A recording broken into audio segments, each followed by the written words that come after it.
Well, happy Friday. My name is Angela Hooper Menifield, and this is your HR Moment with Menifield and Associates. Today is Friday, September 22nd, 2020.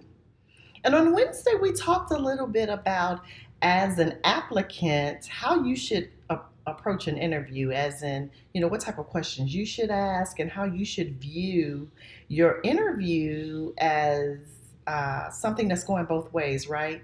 So the people or the employer, they're interviewing you to find out if you're a good fit for them, but you should also be doing the same thing. So I got a few questions after that video.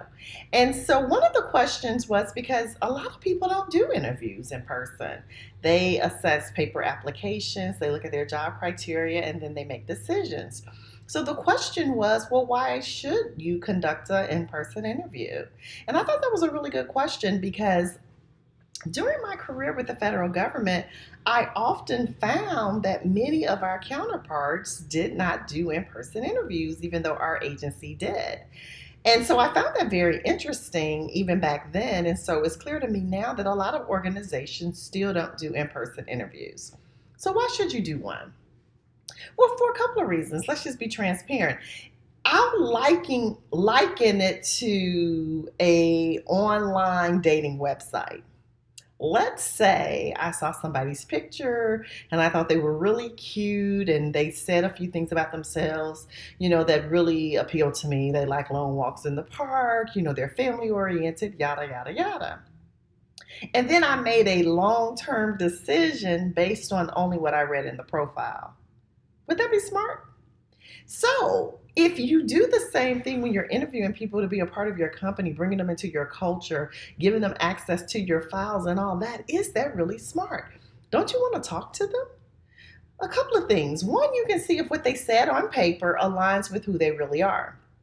Often people will say that they have experience they don't have, or they will embellish, or they will use terms or copy the verbiage from the job description or the announcement, and whatever the case may be. So having an in-person interview affords you the opportunity to, as I like to say, take a deeper dive into their qualifications, learn more, get some specifics about their accomplishments, what it is they did on their last job, how they handle stressful situations, what type of, in particular scenarios, how would they respond, right? Because these are the things that matter to you. And a general resume, paper application cannot help you gauge that type of thing. Also, just by listening to them speak, their public speaking skills, especially if the position that you're interviewing for requires the person to speak to clients, customers, present informally or formally to large or small groups, right? So this gives you an opportunity immediately to ascertain if they have that skill set. So, in addition to verifying what they wrote on the application, and then also having an opportunity to get a sample of them under pressure a little bit, but also doing some speaking and responding to questions, you're also having an opportunity to see, tour them around the facility. What kind of questions do they ask? You're trying to ascertain would they be a good fit for your organization.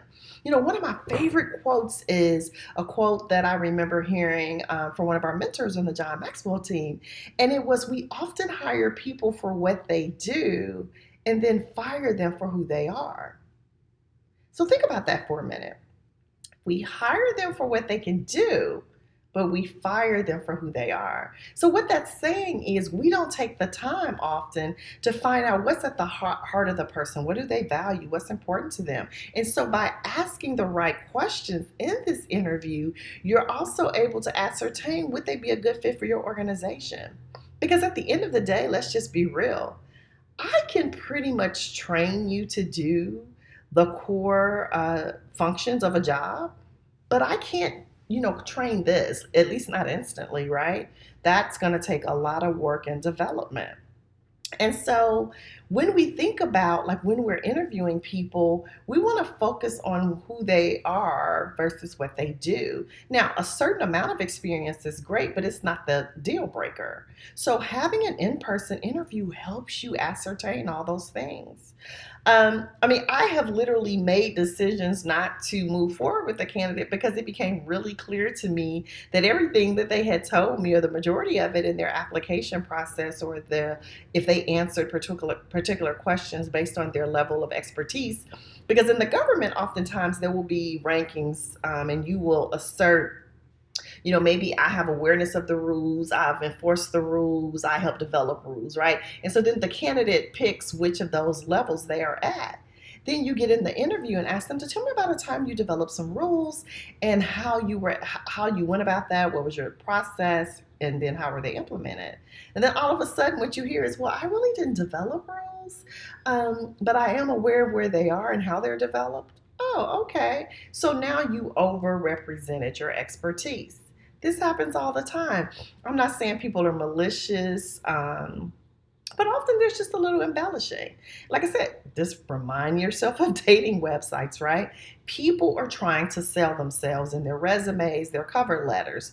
And so, as a person who also helps people prepare resumes, I know that I have used verbiage to try to make some standard or more germane experience, uh, sound a little bit more sophisticated, right? So it's just human nature. So we interview people because we really want to know, what are they bringing to the table? What's their expertise? How do they speak? How do they handle, a limited pressure situation? Interviews shouldn't be that much pressure.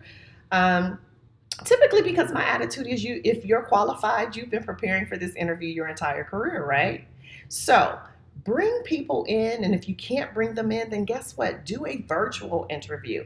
Maybe you don't know how to do that. Perhaps we'll do a HR moment on virtual interviews. But the point I'm making is this: you are going to be remiss more times than not if you hire someone without interviewing them and just look at their paper application.